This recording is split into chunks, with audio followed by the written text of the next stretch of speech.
Buenos días, tardes o noches a todos.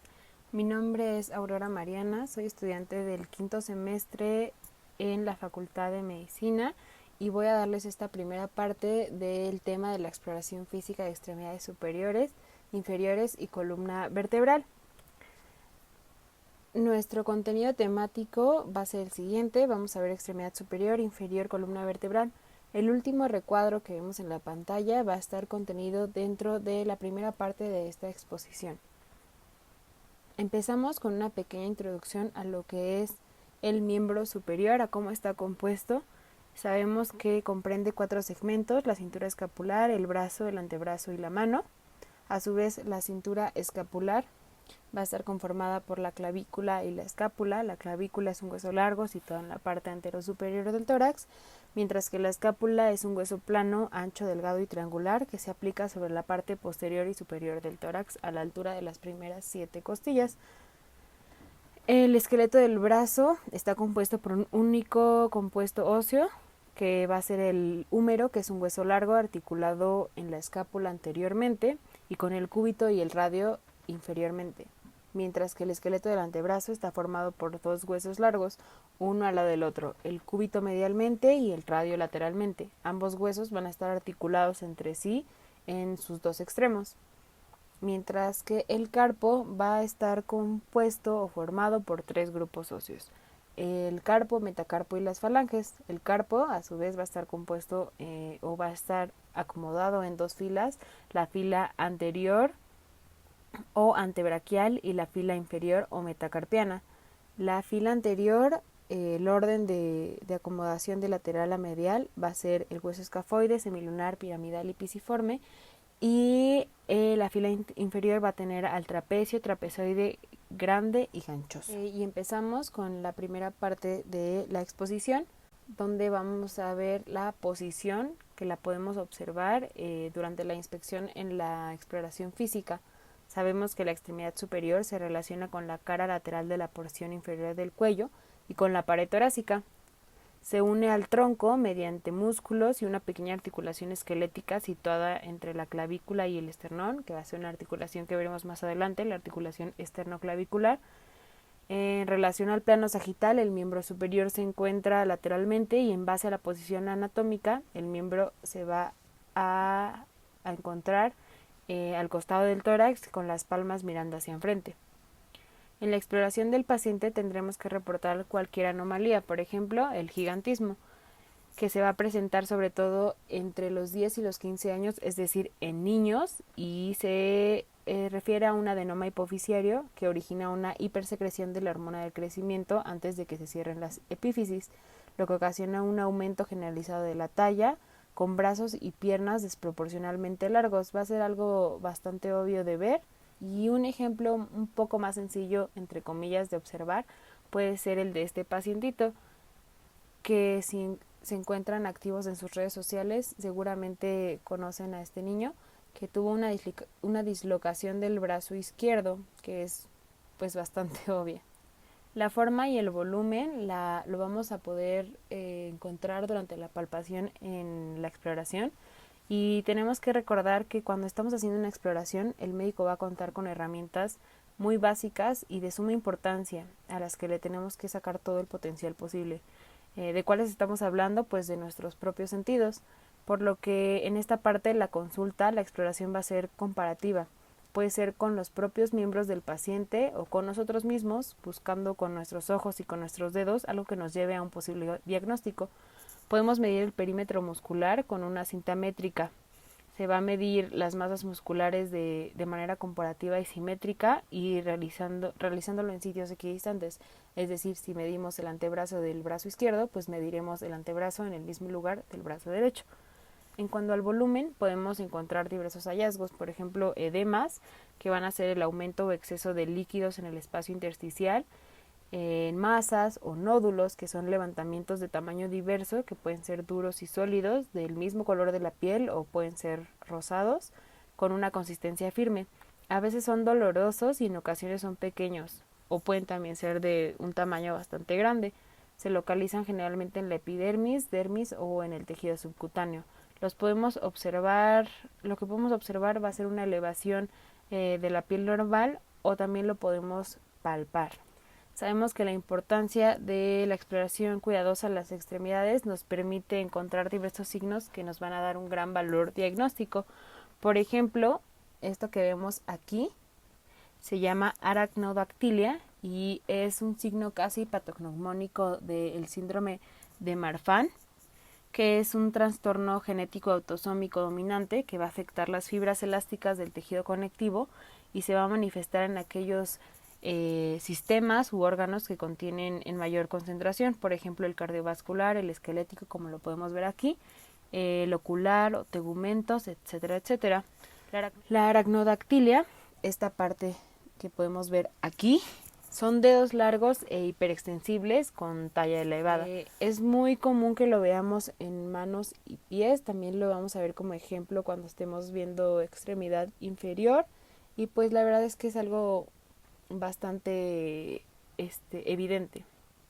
También podemos encontrar pacientes como esta chica, que es una paciente de 17 años, con síndrome de Leri-Weill, que es una displasia ósea genética que va a afectar la región mesomélica, es decir, en la región media, con un acortamiento de las extremidades. Entonces ella tiene una talla baja, ella mide 1,32 m, va a provocar que las extremidades estén cortas o con deformidad de Madelung, que se define como un trastorno del crecimiento de la porción anteromedial de la placa del crecimiento epifisiaria distal del radio, que es lo que podemos ver en esta placa. También podemos encontrar la acromegalia, que va a tener una etiología bastante similar a la del gigantismo, ya que es una secreción excesiva de la hormona del crecimiento en adultos. Se va a asociar con adenomas hipofisiarios y los rasgos faciales los vamos a ver muy toscos.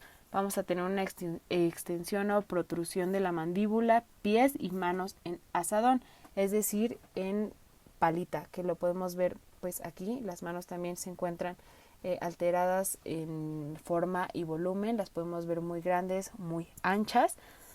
Y no sé si sabían, pero este personaje de aquí es Maurice Tillet, que es un luchador francés, y en él se inspiraron para la imagen de Shrek. También tenemos el ejemplo de esta mujer de 38 años que tiene una recidiva, es decir, un tumor que ya se había tratado y reaparece, de histiocitoma fibroso maligno de alto grado en el brazo izquierdo. Tuvo que hacérsele una extirpación de tríceps y bíceps y cortical del húmero. Es por eso que vemos esta depresión en el volumen del brazo. En cuanto al tono muscular, vamos a ver que la semiología del tono muscular se lleva a cabo durante la exploración física y se va a llevar de la siguiente manera. Le vamos a solicitar al paciente que permanezca con miembros torácicos y pélvicos, es decir, miembros superiores e inferiores, descubiertos, sentados sobre la mesa de exploración. Se va a observar la simetría de los músculos, se va a identificar si hacen relieve o no. Después se va a proceder a palpar la consistencia de las masas musculares y se le va a pedir al paciente que relaje las extremidades para que el médico realice movimientos pasivos de flexión y extensión de los miembros torácicos y pélvicos, primero del lado derecho y después del lado izquierdo, valorando así la resistencia y el arco de movilidad. La atonía, por sus etimologías ausencia, atonía, tono, va a ser la pérdida del tono muscular. A la inspección, las masas musculares son poco prominentes y sus posibles causas pueden ser alteraciones del sistema nervioso periférico, como lo son la neuropatía periférica, la poliomielitis aguda o el síndrome de Guillain-Barré, que es una polineuropatía desmielinizante inflamatoria aguda. La hipotonía, por sus etimologías y pues debajo de, va a ser la disminución del tono muscular. Y a la inspección, las masas musculares se van a encontrar de igual forma que en la atonía, poco prominentes. En caso de que el paciente se presente con hipotonía, los músculos se encuentran aplanados, flácidos y con un arco de movilidad aumentado cuando se realizan los movimientos pasivos que hablábamos anteriormente. Las lesiones del sistema nervioso periférico, aparte de la hipotonía, se pueden acompañar de parálisis flácida y algunas de sus posibles causas pueden ser lesiones a nivel de la médula espinal, lesiones en la vía motriz periférica, la hipertonía, igual por sus etimologías, hiper es sobre o por encima de, y se va a referir al aumento del tono. Cuando existe hipertonía, las extremidades pueden adoptar la posición de flexión o extensión y que hacen que el relieve sea más prominente. Por ejemplo, ustedes ahorita aprieten su puño y se van a dar cuenta cómo el relieve de su brazo va a cambiar. Se van a notar más tensos sus músculos. A la palpación, las masas musculares se perciben duras y existe una resistencia muy importante de las extremidades al efectuar los movimientos pasivos. Por ejemplo, en el caso de la espasticidad de origen piramidal, se va a presentar el signo de navaja y en la rigidez extrapiramidal se presenta el signo de rueda dentada. Un ejemplo como el que podemos ver aquí, en el que el paciente, como respuesta a los movimientos pasivos del médico, presenta una resistencia, sobre todo en los dedos, miren, observen, ahí se ve la resistencia. Estas son algunas de las tablas que nos permiten interpretar los hallazgos encontrados durante la exploración física del tono muscular. Sin embargo, van a ser explicadas más adelante en posteriores videos cuando empecemos a ver técnicas y maniobras de exploración. Pues la sensibilidad la vamos a explorar o la podemos dividir en tres: la superficial o exteroreceptiva, en la que está conformada por el tacto, el dolor y la temperatura; la propioceptiva, que está conformada por la posicional y la vibratoria; y la mixta, que la van a conformar la exterognosia y la grafestesia. Es importante considerar que para evaluarla, el paciente debe estar alerta y cooperador, no puede estar bajo efectos de droga o fármacos y debe mantenerse con los ojos cerrados para tener resultados de mayor fiabilidad. La exploración debe realizarse de manera bilateral, comparativa y topográficamente de acuerdo a esquemas corporales de dermatomas. Esto último tiene una gran relevancia clínica porque en caso de lesiones centrales o de nervios periféricos o lesiones medulares nos permitirá identificar el nivel de la lesión con los dermatomas. Aquí están algunas de las tablas que igual nos van a permitir interpretar los hallazgos. Para explorar el dolor vamos a utilizar la punta de un imperdible o la punta de un bastoncillo de algodón roto o cualquier utensilio que no sea adecuado. Se le va a preguntar al paciente si nota el objeto punzante y si estamos comparando vamos a decir nota lo mismo que ahora mientras aplicamos presión en un lado y luego presión en el lado contrario. Se va a aplicar una presión muy ligera o la que se necesite para un estímulo punzante sin que se produzca sangre y lo vamos a poder representar de estas formas: normal, disminuida y ausente, dependiendo de los hallazgos que encontremos dentro de la exploración.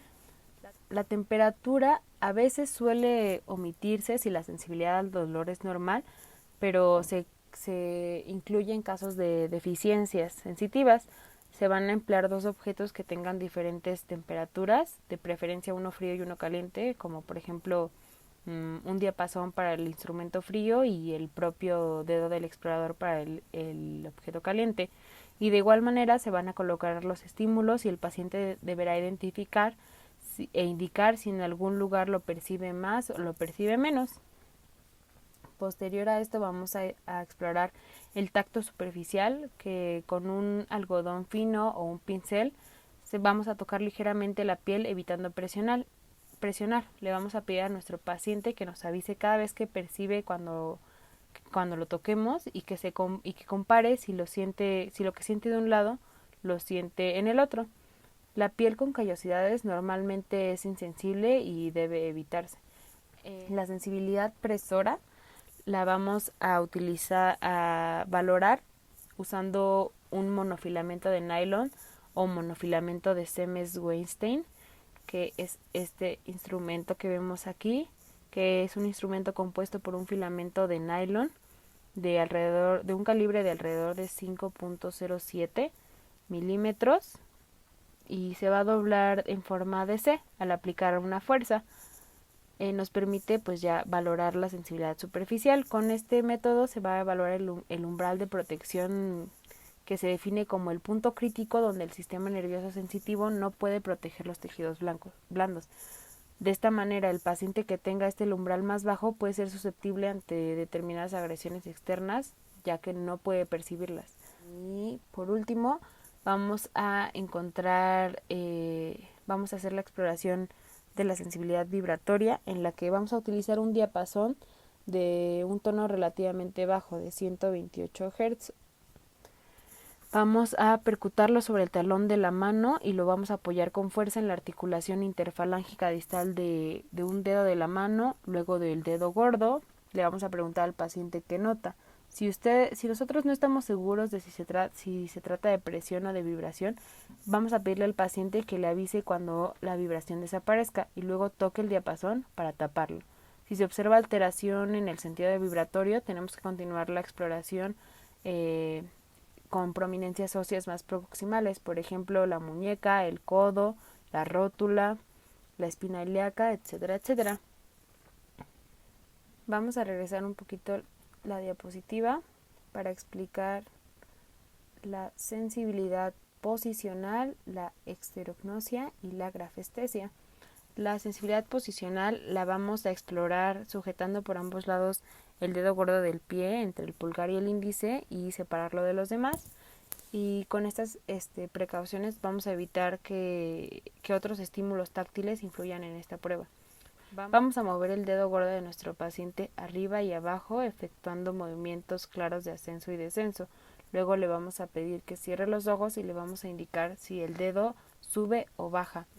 De acuerdo a la sensibilidad esterognosia, la esterognosia es la capacidad para identificar un objeto por el tacto, por lo que vamos a colocar en la mano de un paciente un objeto conocido, por ejemplo una moneda, un clip, una llave, un lápiz, etcétera, y le vamos a preguntar qué es. Normalmente el paciente lo manipulará con pericia y lo va a identificar de manera correcta en alrededor de 5 segundos.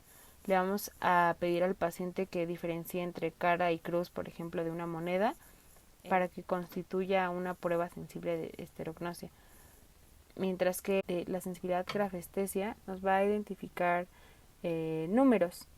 Si la alteración es motora, por ejemplo la artritis u otros trastornos que impiden que el paciente pueda manipular lo suficientemente bien un objeto como para reconocerlo, vamos a explorar la capacidad para identificar números. Es decir, la grafestesia solo se va a ocupar si nuestro paciente no logra identificar un objeto. Lo que vamos a hacer es que con el extremo romo de un bolígrafo o de un lápiz vamos a trazar números grandes en la palma de la mano del paciente y una persona sin alteraciones nos puede identificar la mayoría de los números. Y una incapacidad de reconocerlos indica una lesión de la corteza sensitiva. Algunas de las alteraciones de la sensibilidad vital son la analgesia, que se va a referir a la no percepción del dolor, solamente del dolor, que es, por ejemplo, cuando nos vamos a quitar una muela y nos inyectan, como aquí lo puse, pues sentimos los movimientos que está haciendo el dentista en nuestra boca, pero no sentimos ningún tipo de dolor. La anestesia va a ser la ausencia temporal de la sensibilidad en una parte del cuerpo o en su totalidad. Por ejemplo, cuando entramos a cirugía o cuando entra un paciente a cirugía, pues entra anestesiado, es decir, completamente dormido, no va a sentir absolutamente nada, ni dolor, ni movimientos dentro de su cuerpo, ni nada. La hipoalgesia va a ser una sensibilidad disminuida al estímulo normalmente doloroso, mientras que la hipoestesia solo va a ser sensibilidad disminuida, igual la hiperalgesia, al contrario de hipoalgesia, va a ser un aumento en la sensibilidad a un estímulo normalmente doloroso y la hiperestesia va a ser sensibilidad aumentada a cualquier estímulo. Mientras que la parestesia es una sensación que describen como de hormigueo, pinchazos, o sensación de ardor, generalmente temporal, que suele producirse en brazos, manos, piernas o pies. pues es patológica. Como un ejemplo tenemos la disfunción del nervio radial, que este nervio va de la axila y va a bajar por la parte posterior del brazo hasta la mano. Nos ayuda a mover el brazo, la muñeca y la mano. La disfunción del nervio radial puede estar causada por una lesión directa al nervio, por neuropatía, diabetes o fracturas, entre otras, y se va a caracterizar por debilidad o pérdida de la coordinación de los dedos de la mano, dificultad para extender el brazo a nivel del hombro, la dificultad para flexionar la mano hacia atrás en la muñeca o sostenerla, como lo podemos ver en esta imagen. Generalmente vamos a encontrar dolor, entumecimiento, disminución de la sensibilidad, parestesia, que va a ser el hormigueo o sensación de ardor en las áreas controladas por el nervio, es decir, parestesia en brazos, muñecas y manos. Pasamos a los pulsos.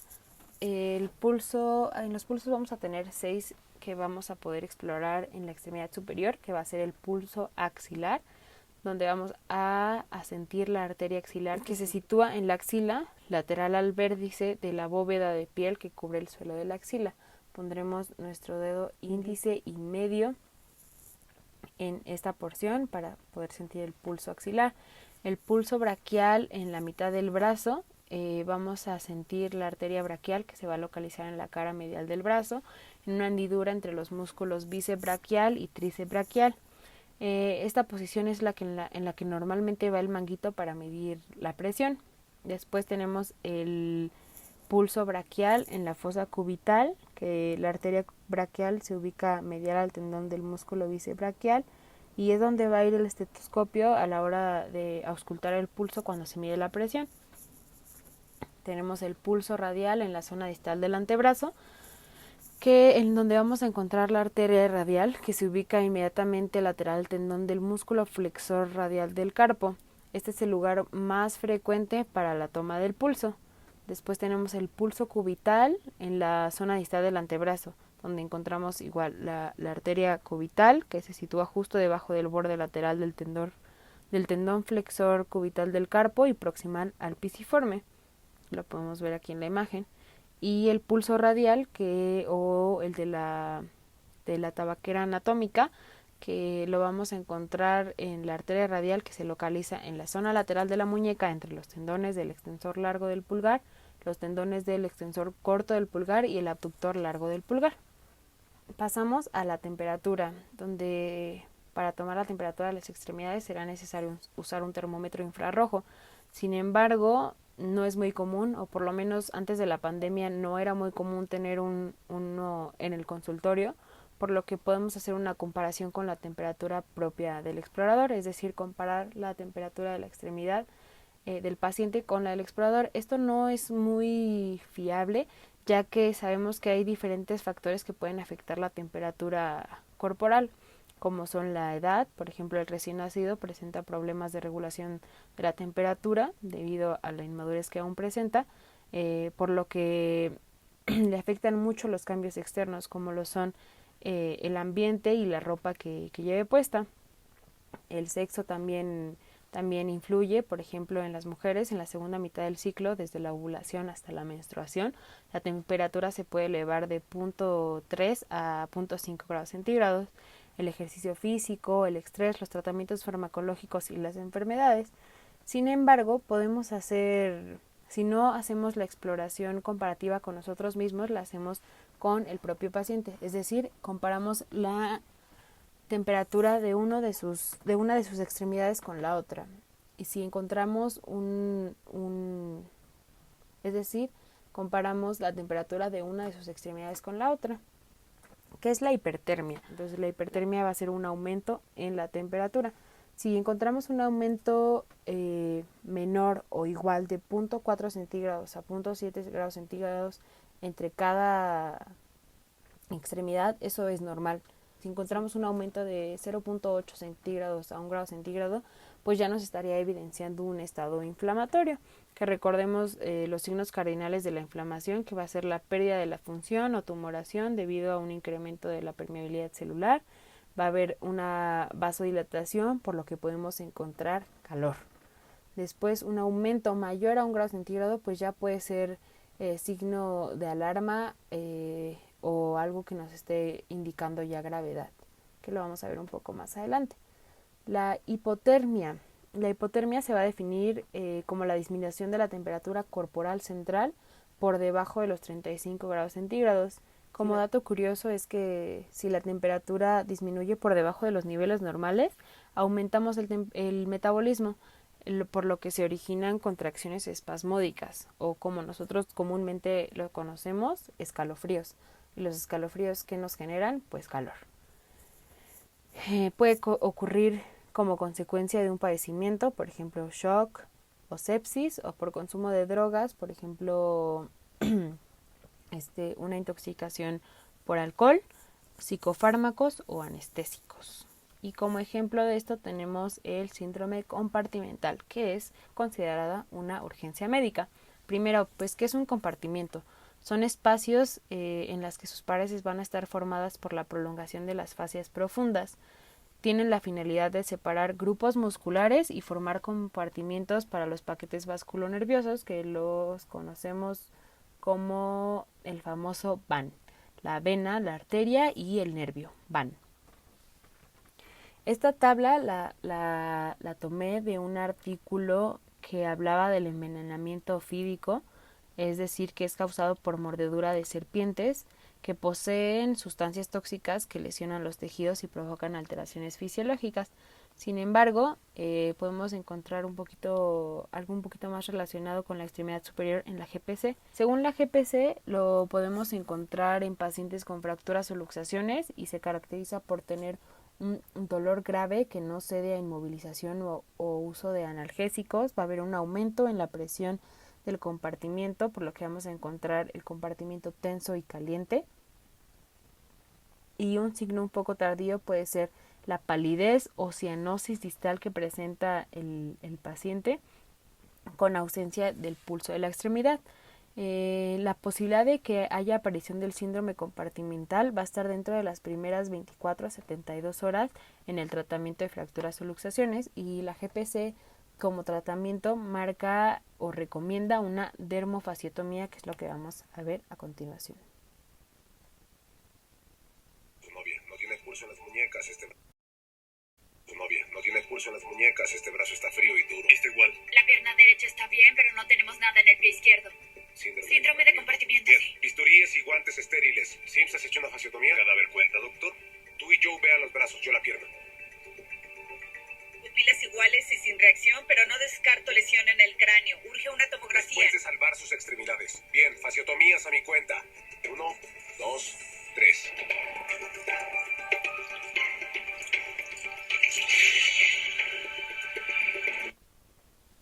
Podemos ver ahí que es una dermofasciotomía. Esta es una dermofasciotomía real. Lamentablemente no encontré un video más real que el que esta serie nos permite ver, pero espero que el ejemplo haya quedado claro. Ahora pasemos a reflejos osteotendinosos. Sabemos que la exploración neurológica completa puede hacerse hasta el final y va a constar de 5 partes, como son el estado mental, los pares craneales, el sistema motor, sistema sensitivo y reflejos, que es lo que vamos a ver ahorita. Para provocar los reflejos tendinosos profundos es necesario que el examinador sea muy habilidoso, ya que la respuesta refleja depende en parte de la fuerza del estímulo. Por lo tanto, si aplicamos una fuerza mayor, podemos generar una hiperreflexia. La diferencia entre ambos lados suele resultar más fácil de evaluar que los cambios simétricos. Las personas sanas pueden presentar una disminución simétrica, es decir, de ambos lados, o incluso una reflexia simétrica. Para la exploración de los reflejos osteotendinosos, tenemos que cerciorarnos de elegir un martillo de reflejos del peso adecuado, saber cuándo utilizar la punta o el extremo aplanado del martillo. Por ejemplo, la punta es útil para golpear sobre todo regiones pequeñas, como nuestro dedo si lo colocamos sobre el tendón bicipital, que vamos a ver más adelante, y la semiología para la exploración de los reflejos va a ser de la siguiente manera. Vamos a sostener con suavidad el martillo de reflejos entre el pulgar y el dedo índice para que oscile libremente en un arco, y sus límites quedan establecidos con nuestra palma y el resto de los dedos. La muñeca va a estar relajada y vamos a golpear con rapidez el tendón, aplicando un movimiento ligero de la muñeca. El golpe debe ser rápido y directo, no puede ser inclinado, siempre tiene que ser directo. Tenemos que observar la velocidad, la fuerza, la amplitud de la respuesta refleja y tenemos que graduar o interpretar la respuesta según la siguiente escala, que es esta de aquí. Los reflejos suelen graduarse sobre una escala de 0 a 4 más.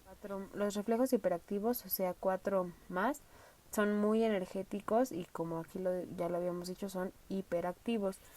Se conoce como hiperactivos o hiperrefléxicos y son característicos de lesiones del sistema nervioso central en el tracto córtico espinal descendente, mientras que los reflejos hipoactivos o ausentes o de hiporreflexia, que son de 1 más a 0, son característicos de las enfermedades de las raíces de los nervios raquídeos, los plexos o los nervios periféricos. Tenemos el reflejo bicipital, que va a evaluar la integridad de la médula en C5 y C6, en el que deberemos flexionar parcialmente el codo con la palma de la mano hacia abajo, apoyando nuestro dedo pulgar o índice sobre el tendón bicipital y golpeando con el martillo de reflejos para que incida directamente sobre el dedo el tendón bicipital, como lo vemos aquí en esta imagen. Después tenemos el reflejo tricipital, que va a evaluar la integridad de la médula a nivel de C6 y C7, y el paciente puede estar sentado o en decúbito supino, es decir, acostado, flexión con los codos flexionados, con la palma dirigida hacia el cuerpo. Vamos a atraer ligeramente hacia el tórax la extremidad. Vamos a golpear el tendón tricipital por encima del codo, aplicando un golpe certero directamente por atrás. Vamos a explorar la contracción del músculo tricipital y la extensión de codo. Si hay dificultad para que el paciente se relaje, podemos sostener el brazo tal y como se muestra aquí en la imagen y le podemos pedir al paciente que deje el brazo muerto o como si estuviera colgando para secarse. Después golpeamos el tendón tricipital y podemos observar el reflejo.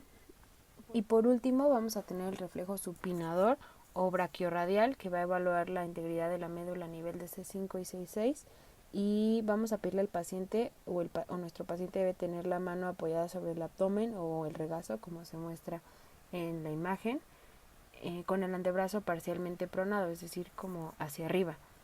Vamos a golpear el radio con el extremo plano del martillo de reflejos a unos 2.5 centímetros o 5 centímetros de la muñeca y vamos a vigilar la flexión y la supinación del antebrazo.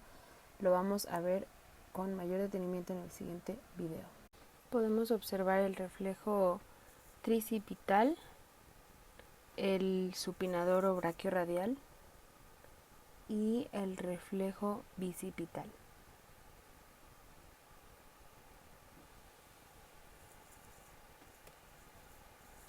Pasamos a movimientos. Vamos a empezar con los movimientos del hombro. El hombro nos va a permitir hacer una rotación interna en la que nosotros vamos a pedirle a nuestro paciente que coloque una mano detrás de la espalda y que se toque la escápula, como podemos ver en esta imagen. La rotación externa, le vamos a pedir al paciente que eleve el brazo hasta el hombro, que doble el codo y que rote el antebrazo hacia el techo, como lo podemos ver aquí en esta asociación. Después vamos a ver la flexión del hombro, como lo podemos ver aquí. Le vamos a pedir a nuestro paciente que levante los brazos delante de nosotros y los suba por encima de la cabeza. Después vamos a tener la extensión en esta imagen, donde le vamos a pedir a nuestro paciente que levante los brazos por detrás de su tronco. Después tenemos la aducción, que le vamos a pedir a nuestro paciente que cruce el brazo delante del tronco, como lo podemos ver en la imagen, y la abducción. Le vamos a pedir a nuestro paciente que eleve el brazo hacia afuera y por encima de la cabeza, como lo podemos ver en esta imagen. Después vamos a tener los movimientos del antebrazo o del codo, donde vamos a ver una flexión. Le vamos a pedir a nuestro paciente que flexione el codo, y una extensión, donde le pedimos a nuestro paciente que extienda su codo. Una supinación, le pedimos a nuestro paciente que gire las palmas hacia arriba como si se llevara llevará un libro, y una pronación, que gira las palmas hacia abajo. Posterior a esto tenemos los movimientos de la muñeca, donde principalmente van a ser la flexión. Le vamos a pedir al paciente que con las palmas hacia abajo apunte hacia el suelo con sus dedos, como lo podemos ver aquí. Después una extensión con las palmas hacia abajo, de igual forma apunte hacia el techo con los dedos.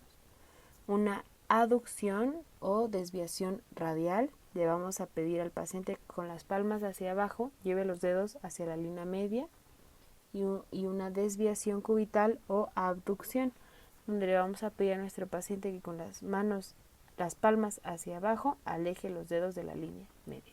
Pasamos a los arcos de movilidad o articulaciones. Solo vamos a mencionarlas, ya que posterior a este video va a venir otro en el que les expliquen las técnicas y maniobras de exploración de las articulaciones. Empezamos con las articulaciones del hombro. El hombro va a confluir 3 articulaciones diferentes. La articulación esternoclavicular, la podemos ver aquí, que es una articulación sinovial en silla de montar que funciona como esferoidea, donde el extremo medial convexo de la clavícula se va a articular con la concavidad de la parte superior del esternón. La única entre el miembro superior y el esqueleto axial va a ser esta articulación. Posterior a ella tenemos la articulación acromioclavicular, que es una articulación sinovial plana, que se va a articular el extremo lateral de la clavícula con el acromion de la escápula. Tenemos la articulación glenohumeral, que va a ser una articulación en artrosis que permite un amplio arco de movimientos.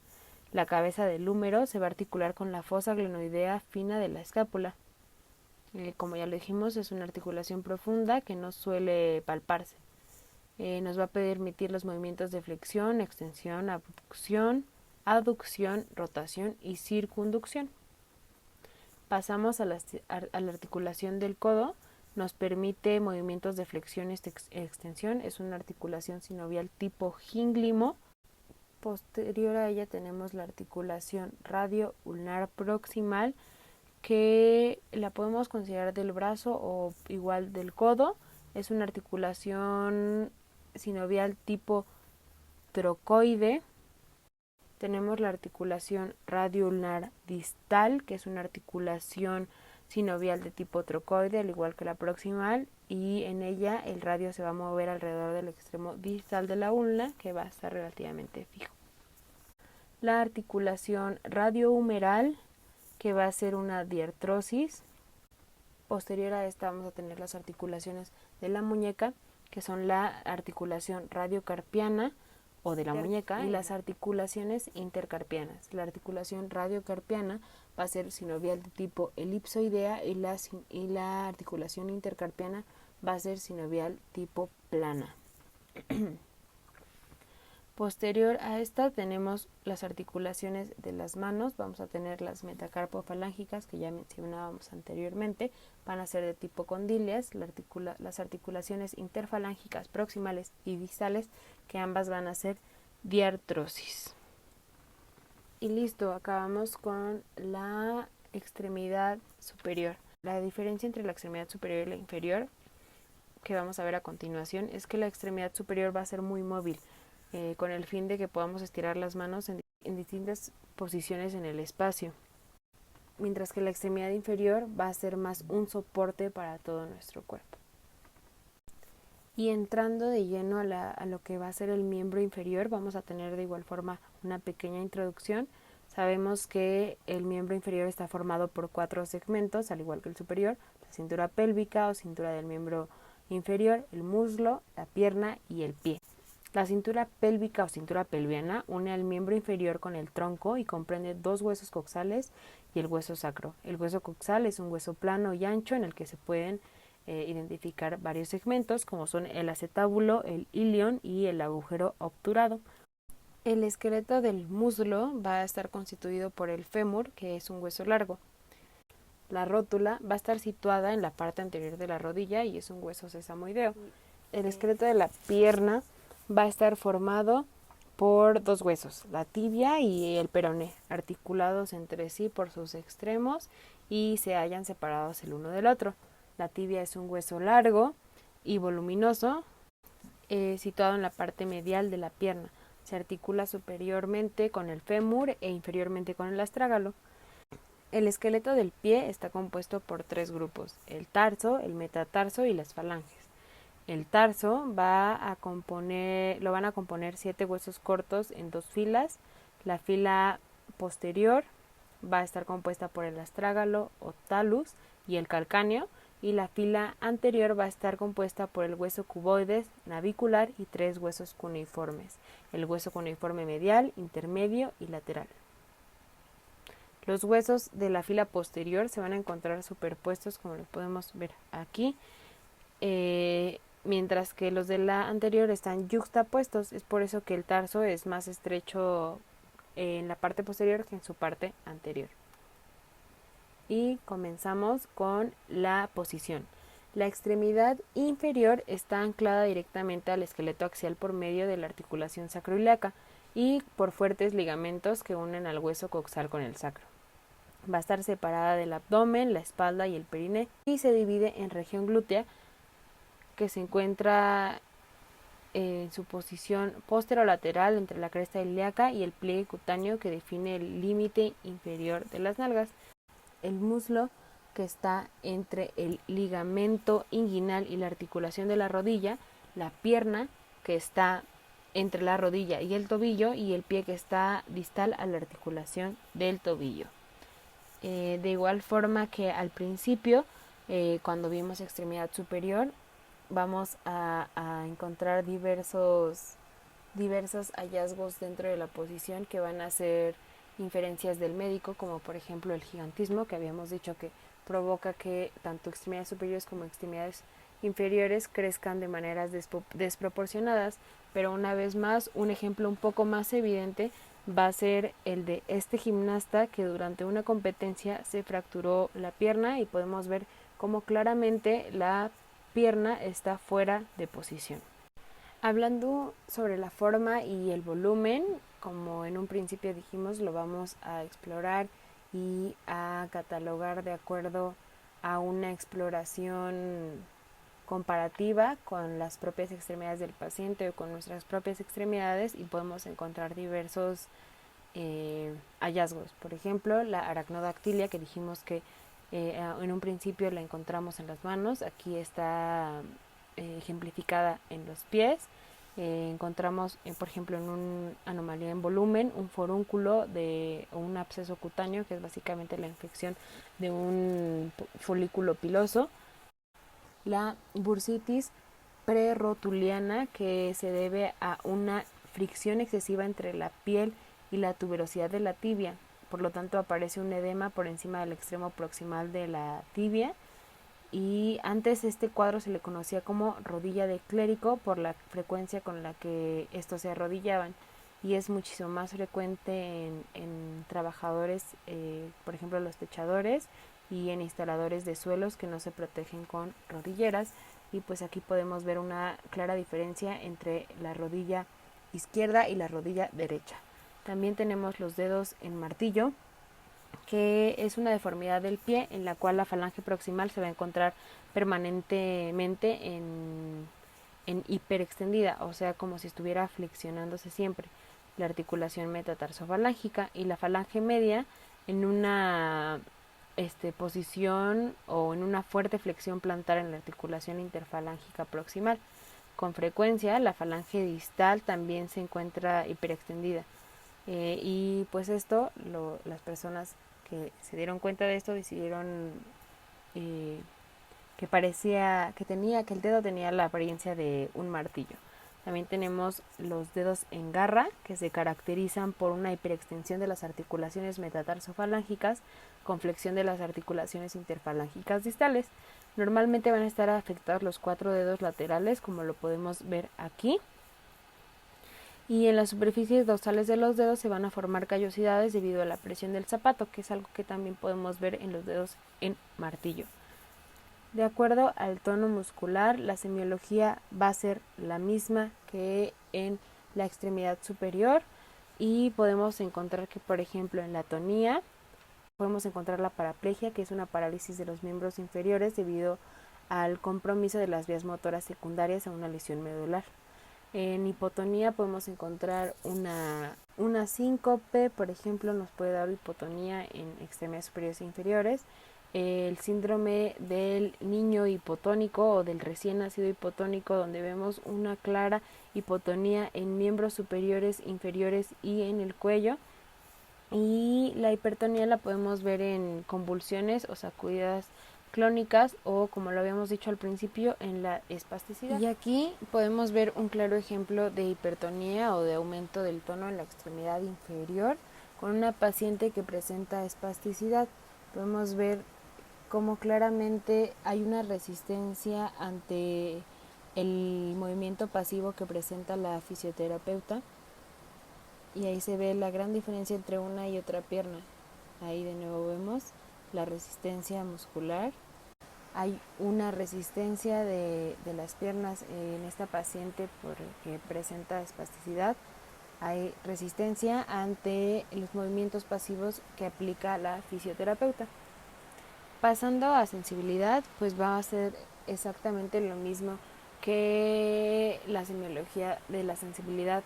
En la extremidad superior vamos a encontrar lo mismo, con las mismas tablas para clasificar los hallazgos, y lo que podemos encontrar diferente va a ser las alteraciones.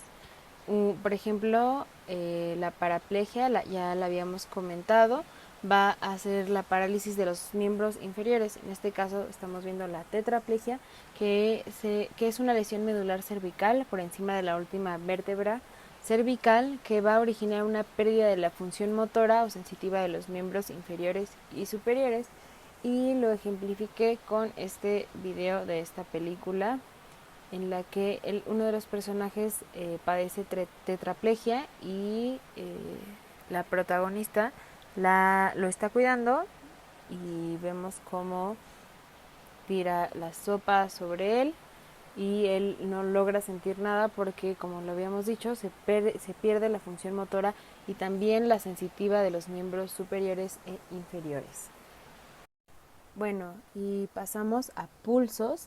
En este caso, a diferencia de los pulsos en la extremidad superior, que eran 6, vamos a encontrar únicamente 4, que va a ser el pulso femoral, que lo podemos palpar en el triángulo femoral, que va a estar formado por la arteria femoral inferior al ligamento inguinal y a medio camino entre la espina ilíaca anterosuperior y la sínfisis del pubis, que es este de aquí. El pulso popliteo, que va a encontrarse en la fosa poplitea, que es donde se va a encontrar la arteria poplitea en la profundidad de la fosa y cerca de la línea media. El pulso tibial posterior, que se va a encontrar en el túnel del tarso, en la arteria tibial posterior-inferior, al malleolo medial y el talón. El pulso dorsal del pie lo vamos a encontrar en la cara dorsal de va a estar dado por la arteria dorsal del pie a nivel distal sobre los huesos del tarso, entre el tendón del extensor largo de los dedos, que va en el segundo dedo. Lo podemos encontrar aquí, como lo vemos, sobre el segundo dedo. Después, la temperatura, como ya les había explicado en sensibilidad y en tono muscular, la vamos a medir de igual forma que en la extremidad superior. Sin embargo, los hallazgos que encontremos en esta van a ser diferentes. Por ejemplo, aquí podemos ver un ejemplo de una neuropatía diabética que presenta un paciente pie diabético.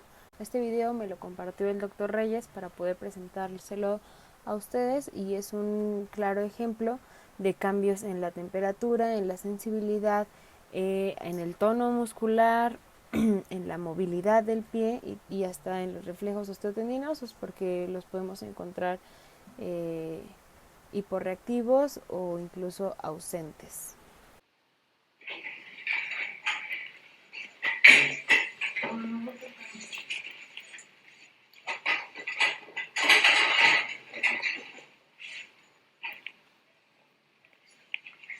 Aquí están. Cierre. Y los sujetadores son pacientes de 95 años de edad, 3 días de evolución.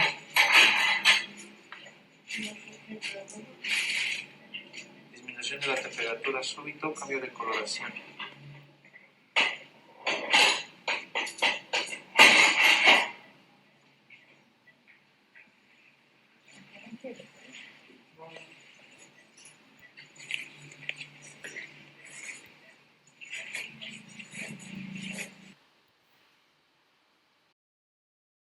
Como pudimos ver, es un claro ejemplo de un pie diabético, y podemos también poner sobre la mesa lo que es la neuropatía diabética, que se puede manifestar con diversos síndromes.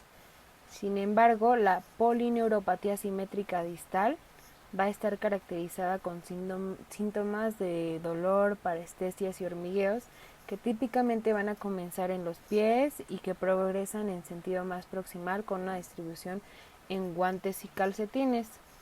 La pérdida de la sensibilidad, que puede pasar desapercibida en estos pacientes, es un factor de riesgo muy importante para las caídas por la inestabilidad de la marcha, ya que si de repente, imagínense ustedes, están caminando y de repente dejan de sentir un pie, pues obviamente se van a caer, va a ser algo extraño para ustedes, algo extraño de asimilar. También pueden aparecer úlceras, infecciones incontroladas, e incluso necesitarse una amputación por la alteración de la mecánica del pie y la incapacidad para percibir los traumatismos repetidos u otras lesiones, como lo podemos ver en el video. Para algunos pacientes, el dolor neuropático puede ser muy intenso e incapacitante, lo que va a provocar una reducción importante en su calidad de vida. Pasamos con los reflejos osteotendinosos. Aquí, al igual que en la extremidad superior, van a ser tres. Tenemos el reflejo rotuliano, que va a revisar la integridad de la médula a nivel de L2, L3 y L4, donde el paciente puede estar sentado o recostado, siempre que la flexión de la rodilla se permita. Vamos a percutir rápidamente el tendón rotuliano, que está justo por debajo de la rótula, y vamos a observar la contracción del cuádriceps con extensión de la rodilla. Para palpar el reflejo, podemos colocar nuestra mano sobre la cara anterior del muslo del paciente, como lo podemos ver en esta imagen. Tenemos el reflejo aquileo, que va a revisar la integridad de la médula a nivel de C1, en el que el paciente puede estar sentado con una dorsiflexión del pie por el tobillo. Vamos a golpear el tendón de Aquiles y tendremos que vigilar y palpar la flexión plantar del tobillo. También observamos la velocidad de relajación después de la contracción muscular. Si el paciente está recostado, pues vamos a flexionar el miembro por la cadera y la rodilla y lo vamos a rotar externamente para que la parte inferior de la pierna se apoye sobre la tibia contraria, como lo podemos ver en esta imagen. Luego la dorsiflexión del pie, vamos a hacer la dorsiflexión del pie y vamos a percutir el tendón de Aquiles. La fase de relajación de los reflejos se lentifica, por ejemplo, en el hipotiroidismo, y a menudo se ve y se palpa fácilmente en este reflejo. Es por eso que les menciono que también tenemos que observar la velocidad de relajación. Por último, tenemos el reflejo plantar, que va a revisar la integridad de la médula a nivel de L5 y S1. Va con un objeto o con una llave o el extremo de un bastoncillo de algodón, vamos a recorrer la cara lateral de la planta desde el talón hasta el arco anterior del pie. Vamos a trazar una curva medial por el arco anterior. Vamos a aplicar el estímulo más suave que produzca respuesta, pero podemos utilizar más fuerza si es necesario. Vamos a observar el movimiento de los dedos del pie, que normalmente va a ser la flexión plantar. La dorsiflexión del dedo gordo del pie es una respuesta positiva de Babinski, como lo podemos ver aquí, por una lesión del sistema nervioso central en el tracto córtico-espinal. Vamos a observar que también en estados de inconsciencia por intoxicación farmacológica o alcohólica, y también lo podemos encontrar posterior a una convulsión. El pie, algunos pacientes pueden retirar el pie al estímulo flexionando la cadera y la rodilla. Entonces tenemos que sujetar el tobillo por si es necesario. Y también a veces es difícil distinguir la retirada de una respuesta de Babinski. La marcada respuesta de Babinski se acompaña en ocasiones de una flexión refleja de la cadera y la rodilla, como lo vamos a ver en videos posteriores. aquí tenemos dos videos que ejemplifican cómo se debe inspeccionar los reflejos osteotendinosos del miembro inferior.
Y pasamos a los movimientos de la extremidad inferior, empezando por la cadera. Aquí tenemos la flexión. Le vamos a pedir a nuestro paciente que doble la rodilla hacia el pecho y que tire de ella hacia el abdomen, como lo podemos ver en esta primera imagen. La extensión, que en realidad va a ser una hiperextensión, que estando recostados boca abajo, le vamos a pedir a nuestro paciente que doble la rodilla y la levante, como lo podemos ver en este caso. O que estando recostado aleje la pierna de la línea media bajándola a un lado de la camilla.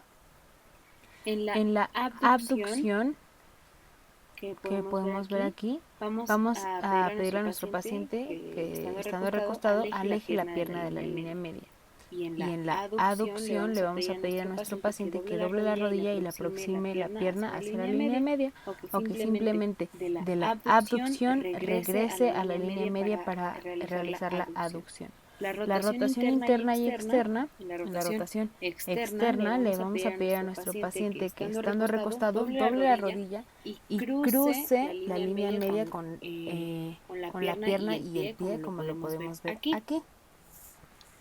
Estando en la rotación interna, le vamos a pedir que estando recostados doble la rodilla y aleje la pierna y el pie izquierdos de la línea media, como lo podemos ver acá o acá. Pasamos a los movimientos de la rodilla y el tobillo. Los movimientos de la rodilla van a ser flexión y extensión. La flexión le vamos a pedir a nuestro paciente que doble o flexione la rodilla o que se agache hasta tocar el suelo. Después, en la extensión le vamos a pedir a nuestro paciente que extienda la pierna o que después de ponerse en cuclillas se levante. Para la flexión, aquí está la flexión dorsal y la flexión plantar. Para la flexión dorsal le vamos a pedir a nuestro paciente que únicamente levante la punta del pie hacia arriba, y en la flexión plantar le vamos a pedir primero que levante la pierna y que posterior a eso lleve los dedos del pie hacia el suelo.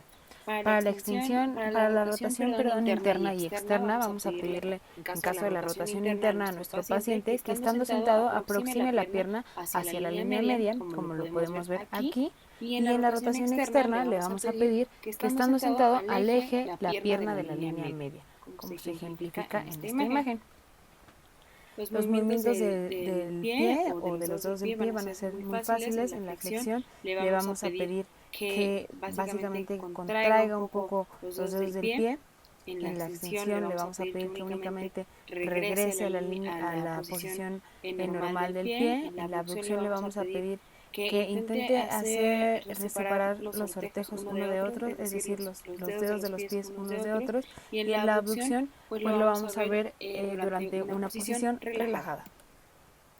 Los arcos de movilidad, como ya les había mencionado, los vamos a mencionar porque en un video posterior nos van a presentar las maniobras y técnicas de exploración de estos. Empezamos con la de la cadera. La articulación de la cadera se va a alojar en la profundidad de la pelvis y va a destacar por su fuerza, estabilidad y gran amplitud. La estabilidad de la cadera va a ser esencial para soportar nuestro peso, ya que esto se debe a que tiene un muy buen encaje de la cabeza del fémur en el acetábulo. Va a ser una articulación sinovial de tipo esferoidea multiaxial. Pasamos a la de la rodilla, las articulaciones tibio-fibular, que van a ser dos, tibio-fibular o tibio-femorales, que van a ser dos articulaciones condilias, que van a estar formadas por las curvas convexas de los cóndilos internos y externos del fémur. Se articulan en los cóndilos cóncavos de la tibia. La articulación de la rodilla va a ser la mayor y más superficial del cuerpo. Se trata en gran medida de una articulación de sinovial tipo gínglimo, como lo vemos aquí, que permite movimientos de flexión y extensión. Sin embargo, estos movimientos se combinan con otros, por ejemplo, el deslizamiento, rotación y rodamiento y rotación alrededor de un eje. Y aunque la articulación de la rodilla está bien construida, su función suele verse afectada cuando se encuentra en hiperextensión, por ejemplo, en deportes de contacto como el hockey sobre hielo o el fútbol americano. La rodilla consta de tres articulaciones, dos articulaciones femorotibiales, que la vemos aquí, la femorotibial medial, la femorotibial lateral y la femororotuliana, que está aquí, que va a ser intermedia, o sea, va a estar entre la rótula y el fémur. La articulación del tobillo, que van a ser la tibia estragalina y la astragalocalcánea. La articulación talocrural, que es una articulación del tobillo, es una articulación sinovial de tipo gínglimo que se localiza entre los extremos distales de la tibia y la fíbula y la parte superior del talus. Se puede palpar entre los tendones de la cara anterior del tobillo con una ligera depresión y aproximadamente a 1 centímetro de la punta del maleolo medial en dirección proximal, como lo vemos aquí. La articulación subtalar o talocalcánea es una articulación transversa del tarso. La inversión y la eversión del pie son los principales movimientos en las que está implicada. Y otras articulaciones como las intertarsianas y las tarsometatarsianas o las metatarsofalángicas son relativamente pequeñas y están tan estrechamente unidas por ligamentos que solo pueden moverse ligeramente. Llegamos a la última parte de nuestra exposición, en la que vamos a hablar sobre la columna vertebral. Primero, al igual que anteriores veces, vamos a tener una pequeña introducción sobre la columna. El esqueleto del tronco está formado por tres partes: la columna vertebral, el esqueleto del tórax y la pelvis.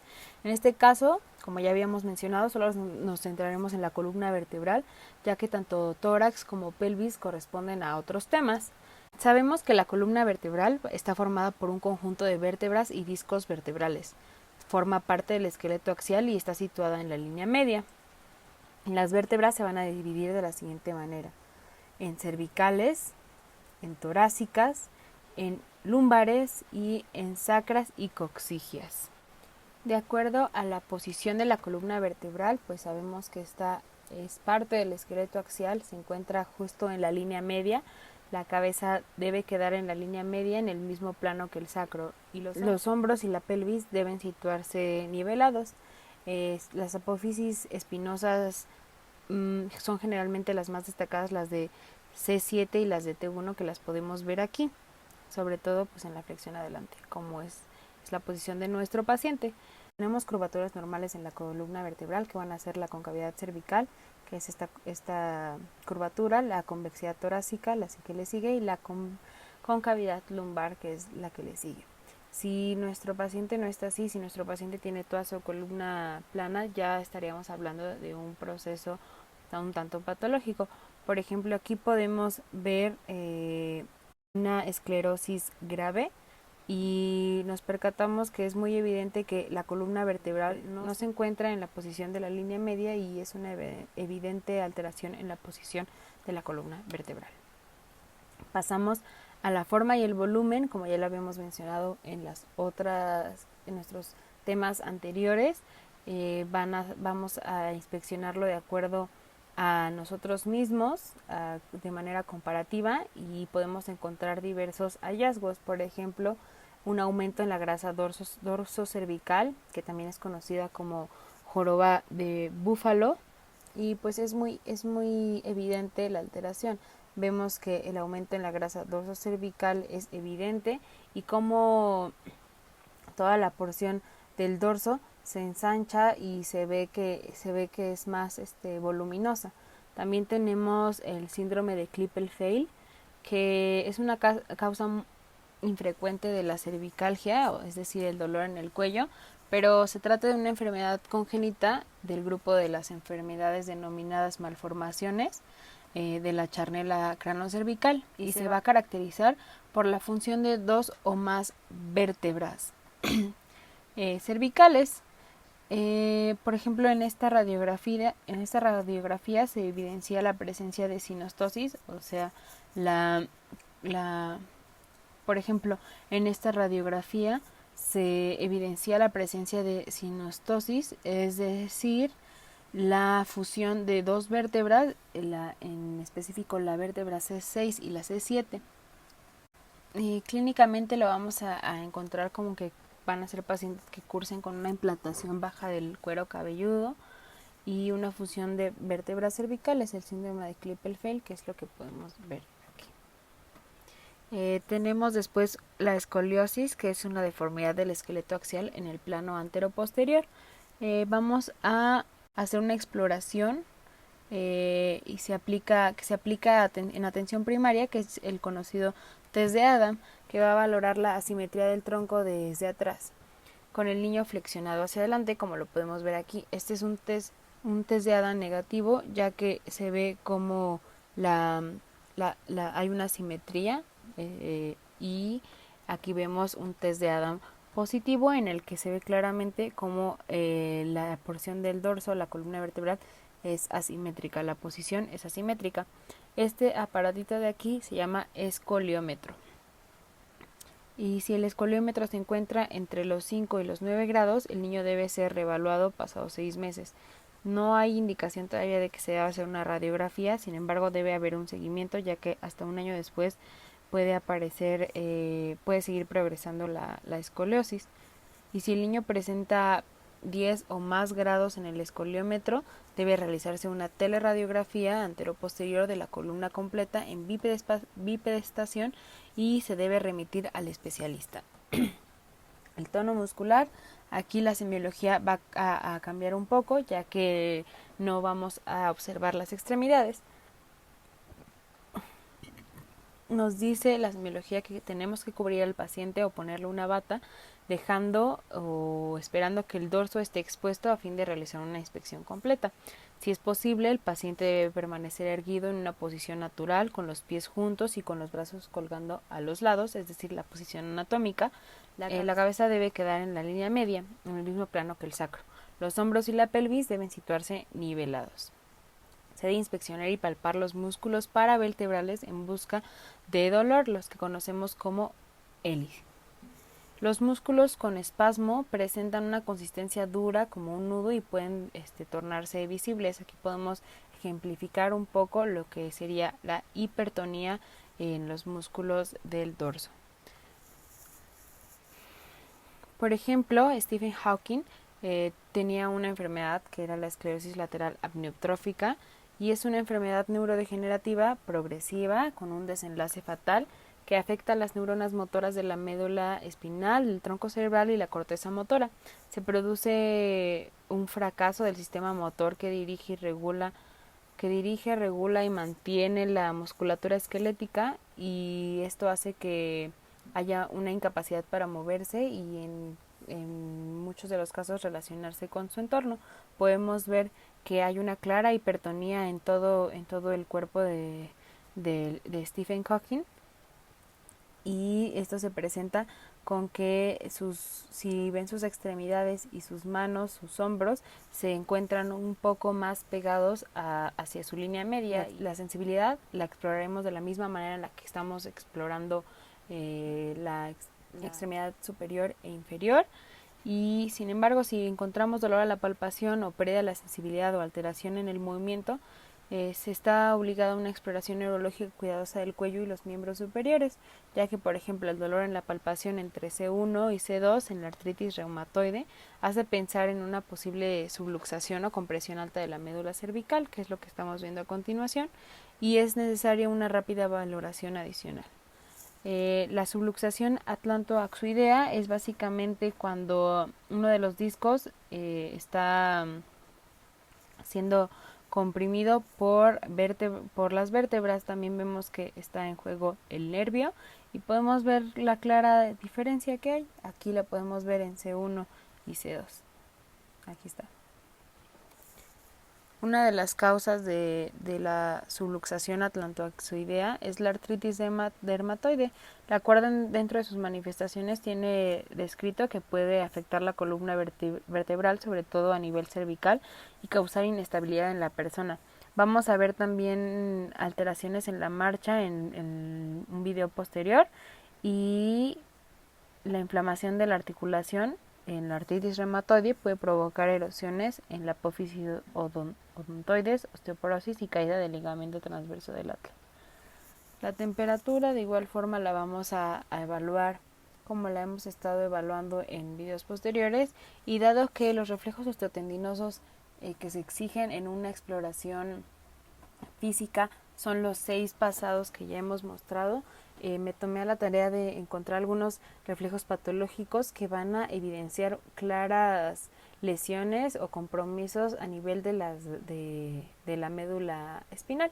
Entonces, encontramos como primer reflejo patológico el signo de Hoffman, en el que vamos a sostener con nuestra mano izquierda la mano del explorador, con la palma orientada hacia abajo y los dedos relajados.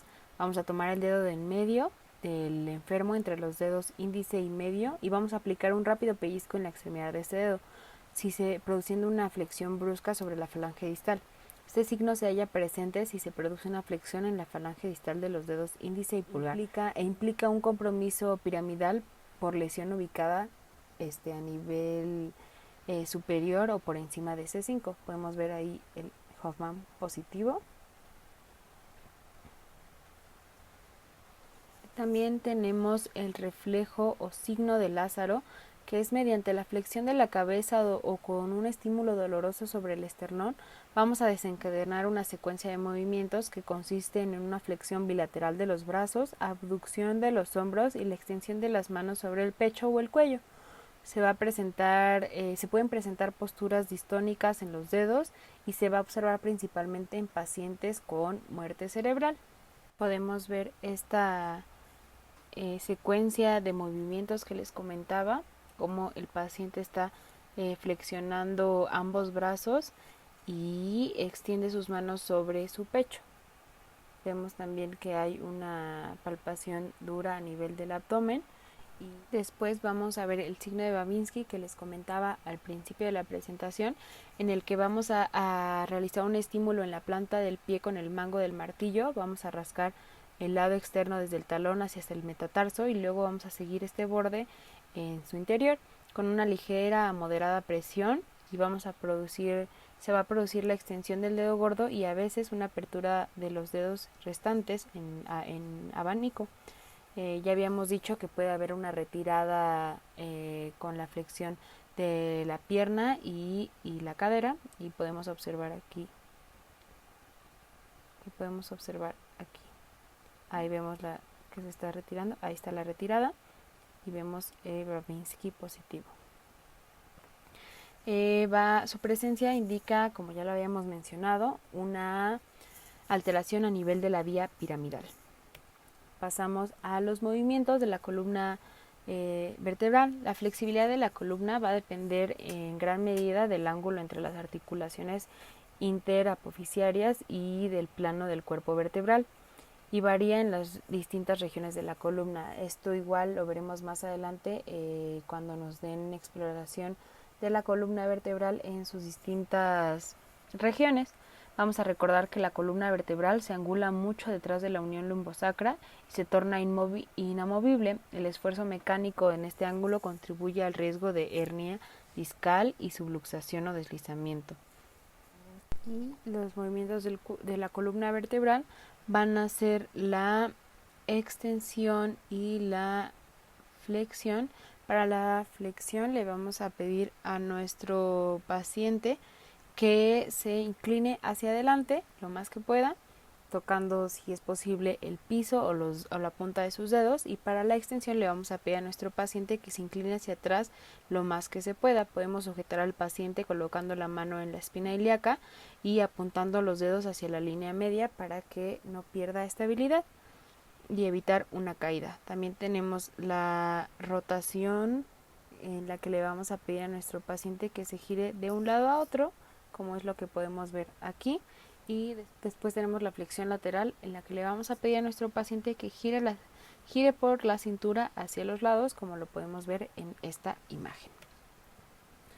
Después tenemos los movimientos del cuello, que van a ser muy sencillos.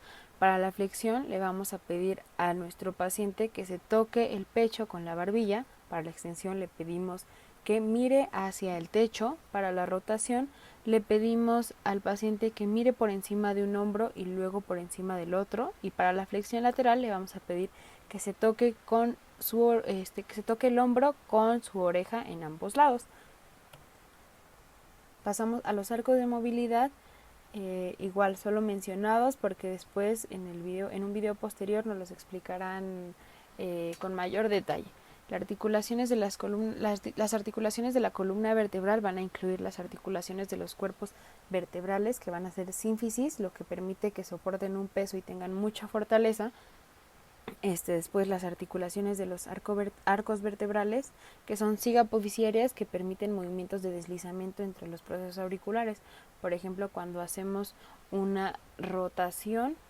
Y las articulaciones craneovertebrales, que van a ser, por ejemplo, la articulación atlanto-occipital, que es una articulación de tipo sinovial condilia, que permite los movimientos de flexión, extensión, inclinación lateral y rotación de la cabeza.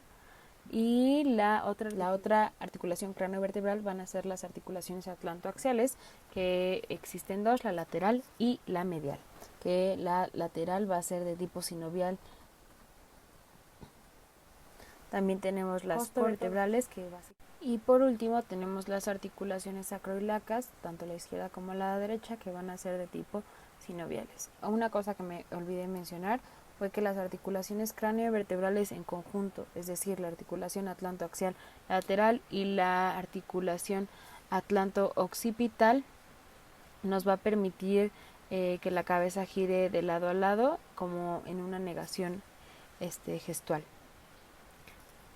Y listo, esto es todo por mi parte. Les agradezco su atención. Si tienen cualquier duda, si necesitan que les pase alguno de los artículos que ocupé o alguna de las bibliografías en específico, pueden mandarme un correo a través del correo que ven en pantalla, o escribirme mediante WhatsApp. Espero que todo haya quedado muy claro y que haya sido de su agrado. Muchas gracias.